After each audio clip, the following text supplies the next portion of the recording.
देश के चुनावी सिस्टम को लेकर एक बार फिर सुप्रीम कोर्ट में बड़ा संवैधानिक टकराव देखने को मिला है।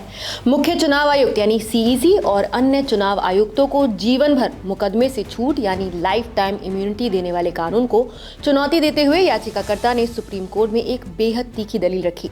इतनी छूट तो भारत के राष्ट्रपति को भी नहीं मिली है। अब सुप्रीम कोर्ट ने केंद्र सरकार और चुनाव आयोग को नोटिस भेजते हुए पूछा है कि आखिर मुख्य चुनाव आयुक्त और अन्य चुनाव आयुक्तों को आजीवन कानूनी सुरक्षा देने वाला 2023 का कानून संविधान के दायरे में कैसे सही ठहराया जा सकता है। मुख्य न्यायाधीश सूर्यकांत की अगुवाई वाली बेंच ने साफ कहा है कि कोर्ट इस कानून की गहराई से जांच करेगी।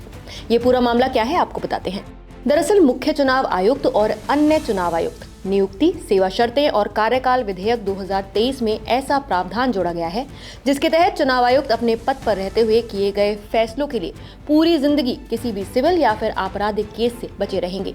यानी अगर भविष्य में उनके किसी फैसले पर सवाल उठे तो उन्हें कोर्ट में घसीटना लगभग नामुमकिन हो जाएगा। इसी बात को लेकर सुप्रीम कोर्ट ने गंभीर चिंता जताई है। सोमवार को एक जनहित याचिका पर सुनवाई के दौरान सुप्रीम कोर्ट ने केंद्र और चुनाव आयोग दोनों को नोटिस जारी किया है। बेंच ने खासतौर पर कानून की धारा 7 और 8 पर सवाल उठाए हैं। उन्होंने कहा कि हम इस प्रावधान की जांच करना चाहेंगे। हालांकि कोर्ट ने फिलहाल इस कानून पर कोई रोक यानी स्टे लगाने से इनकार कर दिया है और कहा कि अभी स्टे की जरूरत नहीं है। कोर्ट का संकेत साफ है, ये मामला सिर्फ तकनीकी नहीं बल्कि लोकतंत्र की बुनियाद से जुड़ा है। याचिकाकर्ता का कहना है कि ये कानून चुनाव आयुक्तों को ऐसी अभूतपूर्व छूट देता है जो भारत में किसी और संवैधानिक पद को नहीं मिली है। उनका तर्क है कि जब हाई कोर्ट के जजों को भी आजीवन कानूनी सुरक्षा नहीं है तो फिर संसद चुनाव आयुक्तों को इतनी बड़ी ढाल कैसे दे सकती है।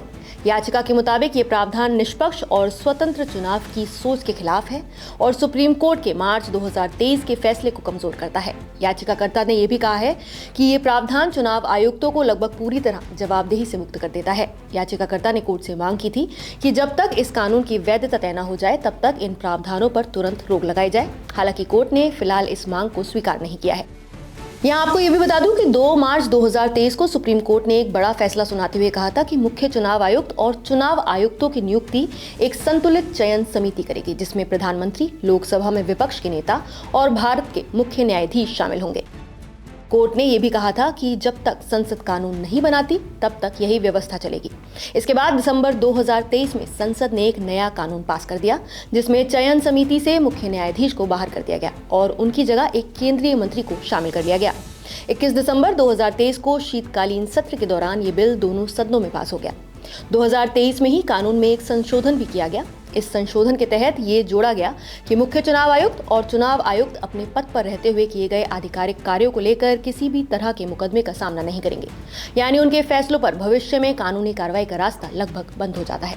इसी बिंदु को लेकर अब सुप्रीम कोर्ट में संवैधानिक बहस छिड़ गई है। विपक्ष का आरोप है कि ये बदलाव कोर्ट के फैसले की आत्मा के खिलाफ है। इसके अलावा कानून में ये भी तय किया गया है कि कैबिनेट सचिव की अगुवाई वाली सर्च कमेटी 5 नाम सुझाएगी और चयन समिति उन्हीं में से नाम चुनकर राष्ट्रपति को भेजेगी। यहाँ आपको जान लेना चाहिए कि संविधान के अनुच्छेद 324(2) के तहत राष्ट्रपति चुनाव आयुक्तों की संख्या तय करते हैं। आजादी के बाद लंबे समय तक सिर्फ एक मुख्य चुनाव आयुक्त था। 1989 में 2 चुनाव आयुक्त जोड़े गए, 1990 में फिर से एक कर दिया गया और 1993 से चुनाव आयोग बहुसदस्यीय बना। आज चुनाव आयोग में एक मुख्य चुनाव आयुक्त और 2 चुनाव आयुक्त होते हैं। फिलहाल सुप्रीम कोर्ट ने कानून पर रोक नहीं लगाई है, लेकिन ये साफ कर दिया है कि वो ये जरूर देखेगा कि क्या ऐसी छूट संविधान में दी जा सकती है और क्या इससे लोकतंत्र और चुनावी निष्पक्षता को नुकसान पहुंचता है। अब सुप्रीम कोर्ट तय करेगा कि क्या चुनाव आयुक्तों को दी गई ये आजीवन कानूनी ढाल संविधान के मुताबिक है या नहीं।